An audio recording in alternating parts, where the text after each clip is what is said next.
How could I not tell y'all about having a dirt trap, grit guard, whatever you want to call it. And just in case you was wondering, this is my favorite that I've used so far. I think once we run out and a couple more washes, probably get some kind of different to try. If y'all have any suggestions, leave a comment and I may give it a try. Let's go.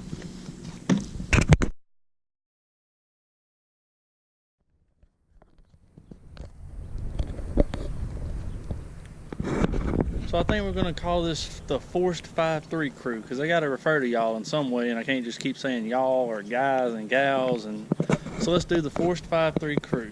So hi, how are y'all doing? I'm Bradley, and this is my 2009 Chevrolet Silverado. Probably wondering what all mods I've done to it.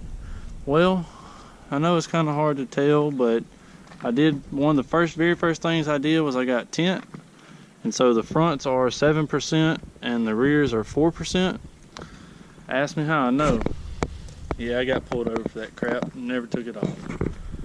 The second thing I did, well, it was multiple different things. I got these super cool old man style chrome covers. They fit pretty nice. They're Putco brand.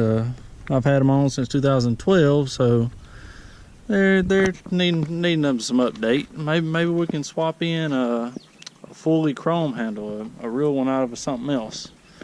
I also, at the same time, I went ahead and put these ABS vent visors on here.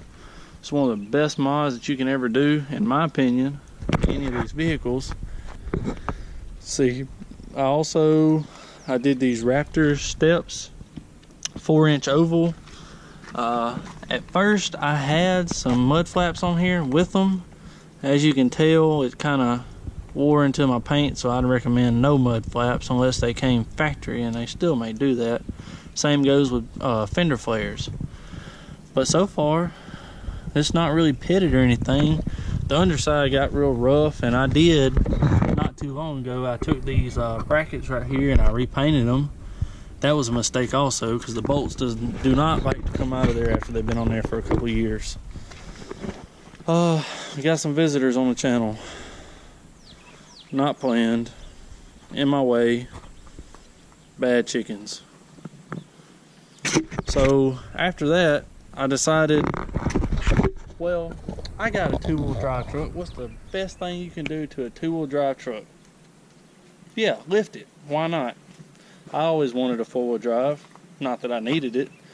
So the first thing we ever did is we put a 2-inch level kit on it from Rough Country, and I rocked the small 245 70 17s for a while, and then I upgraded to the 285 75 17s with the level kit. They fit fine, no problem. And then my girlfriend at the time, or maybe she was my fiance, she's probably gonna get me if she sees this. I'm not sure which one she was at the time, but she got me a 1.5-inch body lift from Zone. So we threw that on there, and I definitely had no problems after that. So time went on. I put an exhaust on it. It's Flowmaster 40 series, single in, dual out. I hope y'all been seeing me this whole time, by the way. New to this, you have to bear with me. So single in, dual out. Although we got a little slight issue there. I don't think that's supposed to be there. In case you was wondering why we're down this low, a 315 70 17 on the factory spare tire, it does fit. It's real close right there, but it does fit. I did have the tail lights tinted too, but the stuff wore off. It was a rattle can of the nightshade that you can get from any of your local auto parts stores. Then we decided we needed a toolbox because underseat storage just wasn't enough, so I found a UWS on eBay. Hey, do you see that? That's pretty cool. So what I did is, I can't never reach, well, like you can haul anything in the short bed anyway, but I could never reach the hooks under there, so I just did a simple extension with some chains. Now it's a lot easier to hook stuff up. So I tried my hand at headlights. I blacked them out. I used some plastidipped, but as you maybe can tell, let's see if I can get where you can tell, didn't really hold up. That right there that you're seeing right there, it's actually chrome. It peeled up. It's like peeling up, like it's shrunk or something. And I did have some super cool halos that I installed, but they didn't want to stay on there very well either. Should have used the fishing line method. Maybe on the next set that I build and show you guys, I can show you how to do that if you don't know.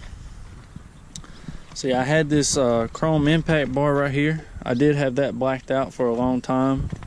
I'm not so sure if I like it better blacked out or not. One of the last few things that I've done is we installed a halo coilover lift kit. It is a 0 to 3 inch front lift for your vehicle. You can get the ultimate kit and it raises up the rear to match if you decide to go up to full 3 inches, which the first 2 inches is done using this collar right here, like your typical coilovers, and you get that extra inch from these 2 spacers right here.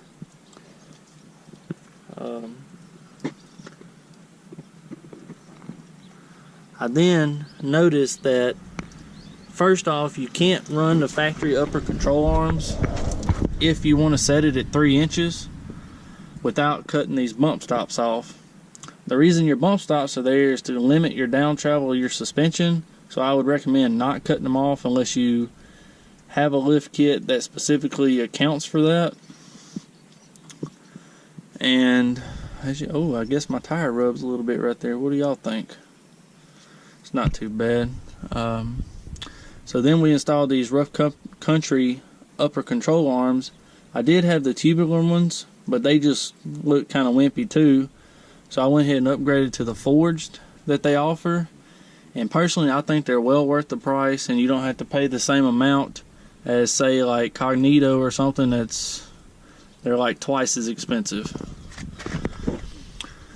So the tire that I'm able to run with this setup, which I have this set at the full 3 inches, and I have the 1.5 inch body lift, so I have 4.5 total inches of lift, and we're running a 285 75 R17. Let's see if I can get that for you guys.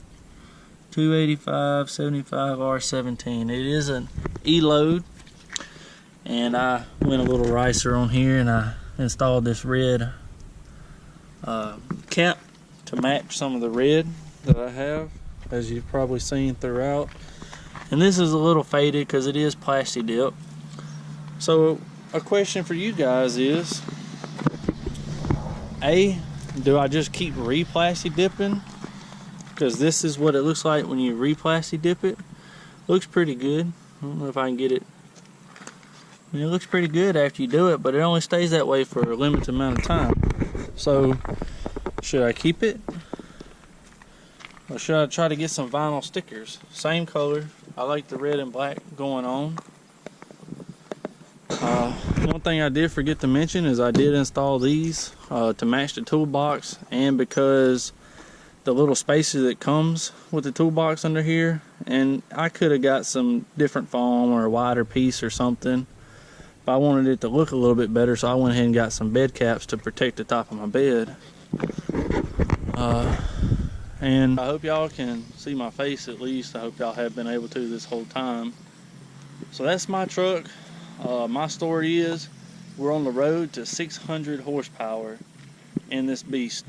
That is the plans. It's going to be a Whipple, cam, complete full exhaust at some point. So yeah, that's my story. So there was 3 things I forgot to tell y'all about. 3 big things. I guess not bigger than a supercharger, but 3 things I'm gonna make for this truck from scratch, by myself, and a CAD program. It may or may not have to do with the steps and the wimpy factory bumpers. What could they be? What am I going for? Guess y'all will have to stay tuned to find out. Outro time. Gotta be different than everybody else. Have you turned any wrenches today? If you like this video, hit that like button at the bottom, share it with all your friends, and subscribe so you can follow us on our journey of what we're going to be doing to this beauty.